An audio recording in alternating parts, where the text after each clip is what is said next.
Hi, my name's Leonard Jason, and I'm within the Community Psychology PhD program and also the Clinical Community Psychology PhD program at DePaul University. My interests are in several different areas. I'm particularly interested in individuals who are living in recovery homes and how these types of recovery homes, called Oxford houses, can help people readjust back into the community. So, for example, a lot of people come out of jails and prisons and they often don't have safe housing or jobs. We're trying to understand how these Oxford houses provide people both safe housing and jobs. Oxford Houses has been an organization that I've been studying for over 2 decades. We have a very good collaborative relationship with the organization, and we've done many studies with them. It's a completely self-governing, democratic organization. There's no professional staff. Each house, and there's over 1,600 of them, makes its own requirements as to who can come in and how people can stay there. In addition, these particular Oxford houses self-govern completely. So it's a very interesting thing from a community psychology point of view. There's over 10,000 people that live in these Oxford houses, and one of my interests was to try to figure out kind of different types of phenomena in terms of empowerment, sense of community, social networks. All these types of things can be studied in these recovery homes around the United States. A second area that I do work on is also involving a chronic illness, and I'm particularly interested in individuals who are stigmatized, people who are marginalized. I've been studying for, again, a couple decades, a particular phenomena that's called chronic fatigue syndrome, or MECFS. And individuals with this illness are often not appreciated and not given particularly good medical care. So we've done basic research in terms of how many people have this illness, called epidemiology, to characteristics of people with this illness, as well as case definitions, and trying to come up with better ones. We do a lot of policy research within the chronic fatigue syndrome area, as well as within the Oxford House area. We write policy briefs, white papers. We try to really make a difference. The research that we do, I would say the most important part of it is we don't just publish stuff to sit on bookshelves. We really try to publish stuff that is actually have an impact. So as an activist stance, that's one of the things that we do in my particular shop. I'm the director of a Center for Community Research, and at that particular center, we focus on these areas and others as we try to focus on bringing social justice to particularly people that are marginalized, people who don't have a voice, people that don't have the resources that they should have, and those are the ones that we're particularly interested in working with. You know, my values really involve what's called social justice, and how does one get towards social justice? And I often think about principles of social change. And these are principles that I've been thinking about, working with on different types of areas for many years. And I think the most important thing is you really have to have a passion, really have to care about something strongly. Because if you do, you're likely to stay with it longer. So that's one of my values for myself and for people I work with. How do you find something that you really care about? Once you care about something, you really need to think about, are you doing a Band-Aid approach or really much more of a structural second-order approach?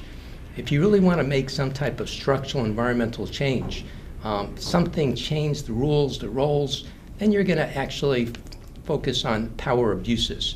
So another value of mine is that if you really want to bring about change for anything important, you're going to have people with vested interests that you're going to have to try to make them change the way they're either controlling resources or how they're implementing policy. If you want to kind of work on second order change, and if you want to work on what we think of as power abuses, then the best way of doing it is by having community coalitions. And those coalitions with yourself and them can actually try to make a difference. And that's the third principle of social change that I've kept working with over the years. Really the fourth thing is kind of having that long-term patience, and sometimes having small wins helps one kind of stay committed to an area. And also, if you have that passion and commitment, you're also likely to stay committed. And the last principle is really fine-tuning your interventions over time with feedback loops. I've used these 5 principles for just about every type of intervention, any type of collaboration, any type of work that I've done with community groups over many years. And whether it's working with chronic illness, whether it's working with addiction, whether it's working with different types of populations that are often underrepresented or underserved, that's the types of things that basically I see that makes a difference. The other thing that's so important with our values is kind of trusting your intuition, trusting your hunches. And to give kind of a quick example of that, one time I was doing an intervention with the media, and we were trying to decide, how we could work with different types of community partners, putting on a large smoking cessation program. McDonald's approached us, and they said they wanted to give out self-help manuals as we did a media smoking cessation program on the news. And my values and my gut feelings were, don't involve McDonald's. Even though they would give us a lot of money, even though they would be people that could distribute a lot of these self-help manuals freely to hundreds of thousands of people, I refused to basically let them be involved in a health promotion program, particularly given the types of foods which are not particularly healthy. So if you have a health promotion program, you've got to think about your values, and you've got to think about your gut instincts in terms of what helps drive you toward making critical decisions during these interventions. My near-term goals are really to kind of work with myself in terms of trying to find the things that really I care about, things that I want to sort of make a difference in the world, and also working with students to find out what they most care about so that they can make their kind of hopes and dreams alive. The things I really enjoy the most is, when I see the creation of a new setting. So, for example, at DePaul University, I helped with Joe Ferrari to establish the Community Psychology PhD program. That was a short-term goal that became something really important because now we've had many students come through the program. I also was involved in helping design with Olya Rabin the undergraduate concentration in community psychology. So that was another short-term goal that's become a longer-term goal. How do we make settings that provide opportunities for undergraduates and graduate students to get involved in the field of community psychology? So those are some of the types of goals that I've had with my own institution. And I do believe, very importantly, that we as community psychologists shouldn't just have these types of intermediary and long-term goals that involve us working just with people outside the university. I think it's just as important for us to think about what can we do internally to revitalize or to create new programs. Other examples of things that I've done at DePaul University, I taught a course in the 1980s where I began to help students write grant proposals. So now that particular course has become a regular feature of our graduate program, where students learn how to write grants as part of their training. So again, an institutional piece that I helped to develop within my own setting. Another thing that I worked on kind of over the years, even earlier, was developing a concentration for undergraduates in human services. So that's another program that we developed that actually I think has made a difference. A final thing, I've had a commitment to our clinical community program since 1975 when I came to DePaul University.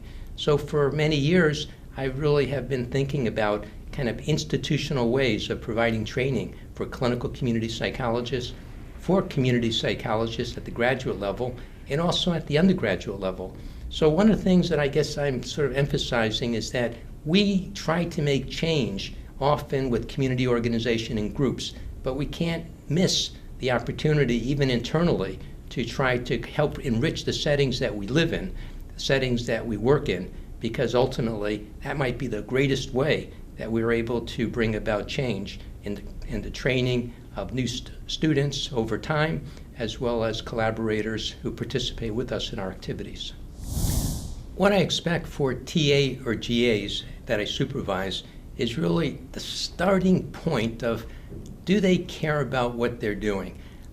If basically they're working on something that is not something that really is meaningful to them, that's a problem, because they're not going to be passionate about it, they're not going to really care about it, and that'll show. So I guess the first thing that I do when I kind of work with students is try to find something that is meaningful, something that they want to work on. Usually I try to select students to work with me that have an interest in one of the areas. I do a lot of work in health psychology, and often trying to understand chronic illnesses, trying to understand stigma associated with them. We're also trying to understand addictions and some of the issues that people face with addictions. So to the extent that people have interest in those arenas, and particularly if they have an interest in policy level types of interventions, trying to bring about change at both a state, a local, and a federal level. Those types of students are probably going to have the greatest fit with the types of stuff that I do.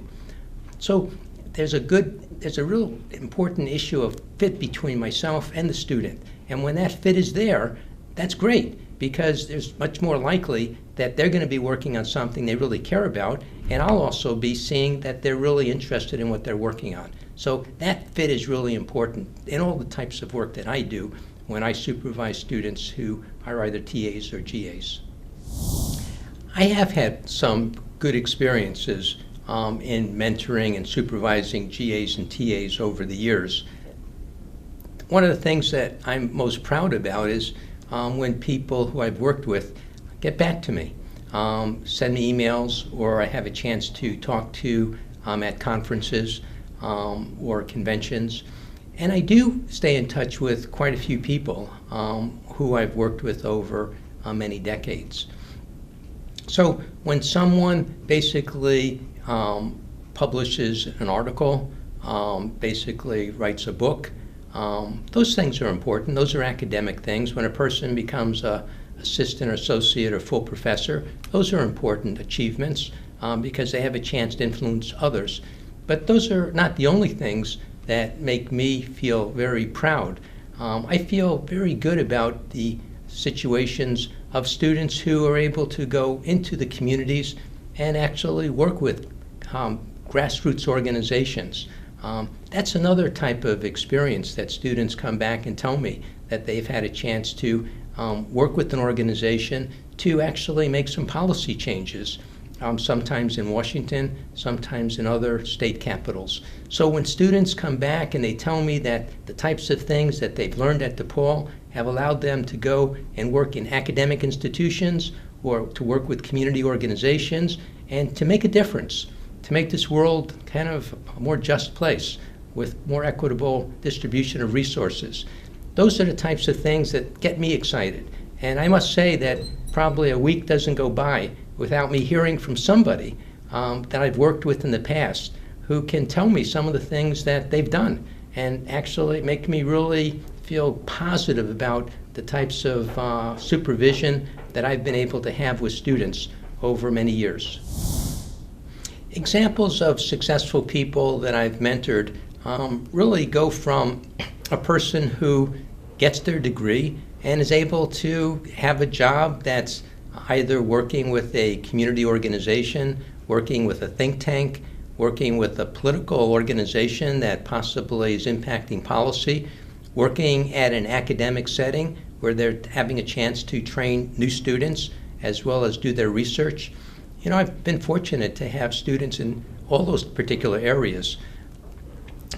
I think the key thing that's important as I work with students is that whatever they do in any of these forums, that they don't become just a person who's content with what they've learned in graduate school. So to the extent that a person is a continual learner, and that's really what's going to be important for the next 30, 40 years of their career, that whatever they're doing, they have to keep being one step ahead, one step kind of to the next area that, in a sense, possibly wasn't even developed. The internet wasn't even around 10 years ago, and now it's so much a part of our life.